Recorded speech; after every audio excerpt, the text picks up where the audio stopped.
CM ಹೇಳಿದರು ಹಗರಣ ನಡೆದಿರುವುದು ರಾಷ್ಟ್ರೀಕೃತ ಬ್ಯಾಂಕ್ ಯೂನಿಯನ್ ಬ್ಯಾಂಕ್ ಆಫ್ ಇಂಡಿಯಾದಲ್ಲಿ. ಆದ್ದರಿಂದ ಕೇಂದ್ರ ಹಣಕಾಸು ಸಚಿವೆ ನಿರ್ಮಲಾ ಸೀತಾರಾಮನ್ ರಾಜೀನಾಮೆ ನೀಡಬೇಕಲ್ವಾ? ಅಂದರೆ ಬ್ಯಾಂಕು ಕೇಂದ್ರ ಸರ್ಕಾರದ ಅಧೀನಕ್ಕೆ ಬರುತ್ತೆ, ರಾಜ್ಯ ಸರ್ಕಾರಕ್ಕೆ ಬರಲ್ಲ. ಒಂದು ಬಾಂಬ್ ಹಾಕ್ಬಿಟ್ರು. ಏನು ಹೇಳಿದರು ಸಿದ್ದರಾಮಯ್ಯ? ಕೆಲಸ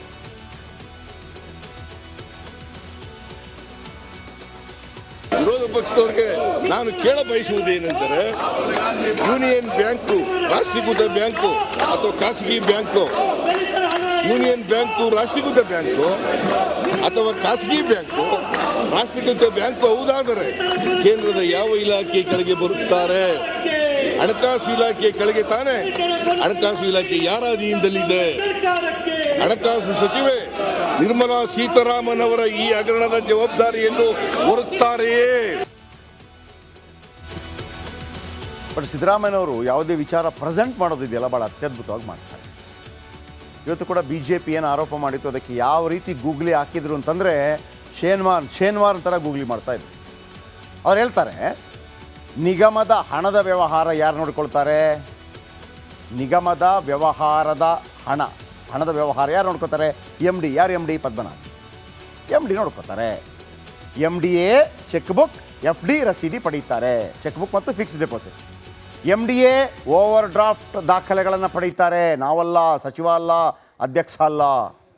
ಪದ್ಮನಾಭ ಅವರು 2017-18ರಲ್ಲಿ ಅಂಬೇಡ್ಕರ್ ನಿಗಮದಲ್ಲಿದ್ದರಂತೆ. ಅವತ್ತೇ 4.96 ಕೋಟಿಗೂ ಹೆಚ್ಚು ಅವ್ಯವಹಾರ ಮಾಡಿದ್ದ ಅಂತೇಳಿ ಏಕವಚನದಲ್ಲಿ ಹೇಳಿದರು. ಅವನು ಅವತ್ತೇ ಅವ್ಯವಹಾರ ಮಾಡಿದ್ದ ಅಂಬೇಡ್ಕರ್ ನಿಗಮದಲ್ಲಿ 4.56 ಕೋಟಿ, 4.96 ಕೋಟಿ. ಆದರೆ ಪದ್ಮನಾಭ್ಗೆ ಕ್ಲೀನ್ ಚಿಟ್ ನೀಡಿತ್ತು BJP ಸರ್ಕಾರ. ಅವ್ರ ಸ್ಟೈಲಲ್ಲಿ ನೀವೇ ಕೊಟ್ಟರೆ ಅವತ್ತೇ ಪಾಠ ಕಲಿಸಿದ್ರೆ ಇಷ್ಟು ದೊಡ್ಡ ಹಗರಣ ನಡೀತಾ ಇರಲಿಲ್ಲ ಅಂಥೇಳಿ ತಮ್ಮ ಹುಳುಕನ್ನು ಮುಚ್ಚಿಕೊಳ್ಳೋದಕ್ಕೆ ಆ ಒಂದು ಎಸ್ಕೇಪಿಸಮ್ ಪ್ಲ್ಯಾನ್ ಮಾಡಿದ್ದು ಸಿದ್ದರಾಮಯ್ಯ. ಆಮೇಲೆ ಅವರದೇ ಸ್ಟೈಲಲ್ಲಿ ಪ್ರಶ್ನೆ ಕೇಳಿದರು, ರಾಷ್ಟ್ರೀಕೃತ ಬ್ಯಾಂಕ್ಗಳು ಯಾರ ಅಧೀನದಲ್ಲಿದೆ? ಯಾರ ಅಧೀನದಲ್ಲಿ? ರಾಷ್ಟ್ರೀಕೃತ ಬ್ಯಾಂಕ್ಗಳು ಎಲ್ಲ ಸೆಂಟ್ರಲ್ ಬ್ಯಾಂಕ್. ಈಗ ಈ ಮೊದಲು ವಿಜಯ ಬ್ಯಾಂಕ್ ಇತ್ತು, ಸಿಂಡಿಕೇಟ್ ಬ್ಯಾಂಕ್, ಈಗೆಲ್ಲ ಮರ್ಜ್ ಆಗಿದೆ. Syndicate bank, SBI, SBM, corporation bank, Canara bank, ಇದೆಲ್ಲ ಕೇಂದ್ರ ಸರ್ಕಾರದ ಅಧೀನದಲ್ಲಿ ಬರುತ್ತೆ. ಇವ್ರು ಕೇಳ್ತಿರೋದು, ಈ ಬ್ಯಾಂಕ್ ಯೂನಿಯನ್ ಬ್ಯಾಂಕಲ್ಲಲ್ವ ಆಗಿರೋದು ಅಕ್ರಮ? ಈ ಬ್ಯಾಂಕ್ ಯಾರ ಅಧೀನಕ್ಕೆ ಬರುತ್ತೆ? ಕೇಂದ್ರದ. ಆ ಖದೀಮ ಮ್ಯಾನೇಜರ್ಗಳು ಯಾರ ಅಧೀನದಲ್ಲಿದ್ದಾರೆ? ಅವರಿಗೆ ಸಂಬಳ ಕೊಡೋದು ಯಾರು? ಕೇಂದ್ರ ಸರ್ಕಾರ. ಯಾರ ಅಂಡರಲ್ಲಿ ಬರುತ್ತಾರೆ? ಕೇಂದ್ರ ಹಣಕಾಸು ಸಚಿವರ ಅಧೀನದಲ್ಲಿದ್ದಾರೆ ತಾನೇ? ಹೌದು. ಆಮೇಲೆ ಅವರು ಯಾರ ಅಧೀನದಲ್ಲಿದ್ದಾರೆ? ಅಂತಿಮವಾಗಿ ಮೋದಿಯವರ ಅಧೀನದಲ್ಲಿದ್ದಾರೆ ತಾನೇ? ಹೌದು. ಬ್ಯಾಂಕ್ಗಳಿರುವುದು ಜನರ ದುಡ್ಡನ್ನು ಲೂಟಿ ಮಾಡೋದಕ್ಕ? ಇಷ್ಟು ದೊಡ್ಡ ಹಗರಣ ನಡೆದರೂ ED ಅವರು ಗಮನಿಸಿಲ್ವಾ? ಚುನಾವಣೆ ವೇಳೆ ವ್ಯವಹಾರ ನಡೆದರೂ ED ಏನು ಮಾಡ್ತಾ ಇತ್ತು? ಹಾಗಿದ್ರೆ ನಿರ್ಮಲಾ ಸೀತಾರಾಮನ್ ರಾಜೀನಾಮೆ ಕೊಡ್ತಾರಾ? ಮೋದಿ ರಾಜೀನಾಮೆ ಕೊಡ್ತಾರಾ ಅಂತ ಒಂದು ಗೂಗ್ಲಿ ಎಸೆದು ಬಿಟ್ಟರು BJPಗೆ. BJP ಇದನ್ನು ಯಾವ ರೀತಿ ತಡ್ಕೊಳ್ಳುತ್ತೆ ಗೊತ್ತಿಲ್ಲ. BJP ಇದನ್ನು ಯಾವ ರೀತಿ ತಡ್ಕೊಳ್ಳುತ್ತೆ ಗೊತ್ತಿಲ್ಲ. ಒಂದಂತೂ ಭಾಳ ಸ್ಪಷ್ಟ, ನಮ್ಮನ್ನು ಆಳದಂಥವರು ಡೋಂಗಿಗಳು ಅವರು ಮತ್ತು ಇವರು.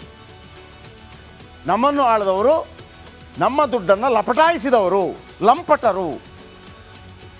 ನಮ್ಮನ್ನು ಆಳದವರು ಇವತ್ತು ಸಿದ್ದರಾಮಯ್ಯ ಕೊಟ್ಟ 22 ಲಿಸ್ಟು ಮತ್ತು ಈಗಿನ ವಾಲ್ಮೀಕಿ ನಿಗಮ, ಇದನ್ನು ನೋಡಿದಾಗ ಅನಿಸುತ್ತೆ ನಮ್ಮನ್ನು ಕಂಪ್ಲೀಟಾಗಿ ಮೂರ್ಖರನ್ನಾಗಿ ಮಾಡಿದ್ದಾರೆ ಇವರೆಲ್ಲ. ಕಾಂಗ್ರೆಸ್ಸು BJP ಒಂದೇ ನಾಣ್ಯದ ಎರಡು ಮುಖಗಳು. ಇನ್ನು ವಾಲ್ಮೀಕಿ ಹಗರಣ ಮುಡ ಅಕ್ರಮ ಆರೋಪ ಪ್ರಸ್ತಾಪಿಸಿ ಪ್ರತಿಪಕ್ಷ BJP ರಾಜ್ಯ ಸರ್ಕಾರವನ್ನು ಕಟ್ಟಿ ಹಾಕಲು ಮುಂದಾಗಿದೆ. ಅಧಿವೇಶನದಲ್ಲಿ ಹಗರಣಗಳು ಸದ್ದು ಮಾಡಿದ್ದು ತೀವ್ರ ವಾಕ್ಸಮರ ನಡೆಸಿದ್ದಾರೆ. ಸದನದಲ್ಲಿ BJP ಆರೋಪಕ್ಕೆ ತಿರುಗೇಟು ನೀಡಿರುವ CM ಸಿದ್ದರಾಮಯ್ಯ ವಾಲ್ಮೀಕಿ ನಿಗಮದಲ್ಲಿ ಹಗರಣ ನಡೆದಿರುವುದು ಸತ್ಯ ಅಂತ ಮತ್ತೊಮ್ಮೆ ಬಹಿರಂಗವಾಗಿ ಒಪ್ಪಿದ್ದಾರೆ. ಆದರೆ ಹಗರಣಕ್ಕೆ ನಾನು ಹೊಣೆ ಅಲ್ಲ, ನಿಗಮದ MD ಪದ್ಮನಾಭ್ ಹೊಣೆ ಅಂತ ಸಿದ್ದರಾಮಯ್ಯನಂಥ ನಾಯಕರು ಹೇಳೋದಿದೆಯಲ್ಲ, ಸಹಿಸ್ಕೊಳ್ಳೋಕ್ಕಾಗಲ್ಲ. ಇದು ಪ್ರಜಾತಂತ್ರ ವ್ಯವಸ್ಥೆಗೆ ಸಿದ್ದರಾಮಯ್ಯ ಮಾಡಿದಂಥ ಅವಮಾನ. ನಾವು ಕಾರಣ ಭೂತರಲ್ಲೋ, ಯಾರು ಅಧಿಕಾರಿ ಇರ್ತಾರೆ ಅವ ಕಾರಣ. ಸಿದ್ದರಾಮಯ್ಯನವರು ನೀವು ಹೇಳೋದಾ? ಇದು ಕೇಳಿಸ್ಕೊಳ್ಳಿ. ಅಕ್ರಮ ಆಗಿಲ್ಲ ಅಂತ ಹೇಳ್ತಾ ಇಲ್ಲ ಸರ್ಕಾರ, ನಾವು ಕೂಡ ಅಕ್ರಮ ಆಗಿದೆ ಅಂತಲೇ ಹೇಳೋದು. ಅಕ್ರಮ ಯಾರು ಮಾಡಿದ್ದಾರೆ, ಯಾರು ಜವಾಬ್ದಾರಿ ಇದ್ದಾರೆ ಅವ್ರ ಮೇಲೆ ಕ್ರಮ ತಗೋಬೇಕು. ಸಾಮಾನ್ಯವಾಗಿ ಹಣಕಾಸಿನ ವ್ಯವಹಾರನೆಲ್ಲ ನಿಭಾಯಿಸೋರು ಅದನ್ನು ಜವಾಬ್ದಾರಿ ಮಾಡೋರು. ಯಾಕಂದರೆ ಯಾರು ಡ್ರಾಯಿಂಗ್ ಆ್ಯಂಡ್ ಡಿಸ್ಪರ್ಸಿಂಗ್ ಆಫೀಸರ್ ಇರ್ತಾರೆ ಅವ್ರ ಜವಾಬ್ದಾರಿ. ಸಾಮಾನ್ಯವಾಗಿ ವಾಲ್ಮೀಕಿ ಅಭಿವೃದ್ಧಿ ನಿಗಮದ MD ಇದನ್ನಲ್ಲ, ವ್ಯವಸ್ಥಾಪಕ ನಿರ್ದೇಶಕ, ಅವನ ಜವಾಬ್ದಾರಿ. ಏನಪ್ಪ ನನಗೆ ಸಿದ್ದರಾಮಯ್ಯನವರಿಂದ ಈ ಮಾತು ಕೇಳೋಕ್ಕೆ ಒಂಥರ ಕಸಿವಿಸಿ ಆಗ್ತಾ ಇದೆ. ಇದು ಹೆಂಗಿದೆ ಅಂತಂದರೆ, ನಾವು ಮನೆ ದರೋಡೆ ಮಾಡೋಕ್ಕೆ ಹೋಗಿದ್ವಿ. ಅಲ್ಲಿ 100 ಕೋಟಿ ಇತ್ತು. ನಾವು 100 ಕೋಟಿ ಕದ್ದಿಲ್ಲಪ್ಪ, 50 ಕೋಟಿ ಕದ್ದಿದ್ದೀವಿ. ಆಮೇಲೆ ನಾವು ಅದಕ್ಕೆ ಕಾರಣೀಭೂತರಲ್ಲ, ನಾವೊಂದು ಟೀಮ್ ಮಾಡಿದ್ವಿ ಕದಿಯೋಕ್ಕೆ ಅಂತ. ಅವರು ಕದ್ದಿದ್ದಾರೆ, ನಾವಲ್ಲ ಅಂತ ಹೇಳ್ದಂಗಿದೆ. ಹಗರಣ ಒಪ್ತಾರೆ ಸಿದ್ದರಾಮಯ್ಯ, ಹಗರಣ ಆಗಿದೆ ಅಂತ ಹೇಳಿ. ಬೇಸರ ಏನು ಗೊತ್ತಾ, ಸಿದ್ದರಾಮಯ್ಯನವ್ರಿಗಿಂತ ಯಾವುದೇ ಕಳಂಕ ಇರಲಿಲ್ಲ ರೀ.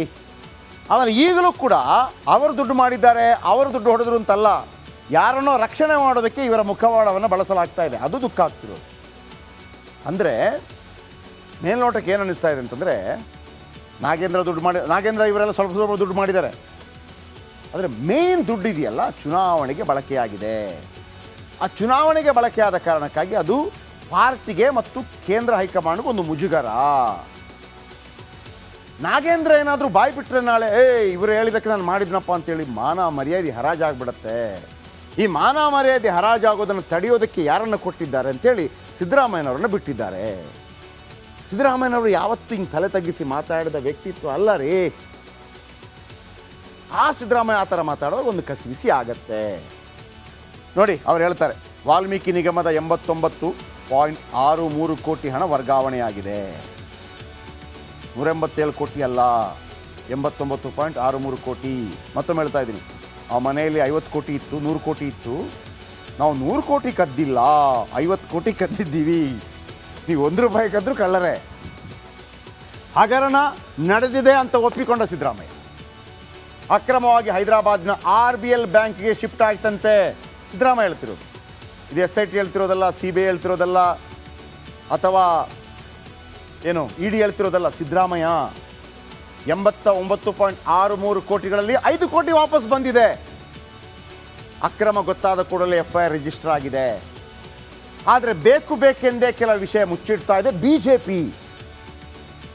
ಶಿವಕುಮಾರ್ ಎಂಬ ಅಕ್ರಮ ವ್ಯಕ್ತಿ ಸೃಷ್ಟಿ ಮಾಡಿದ ಬ್ಯಾಂಕ್ ಸಿಬ್ಬಂದಿ ಇವರಲ್ಲುವಂತೆ.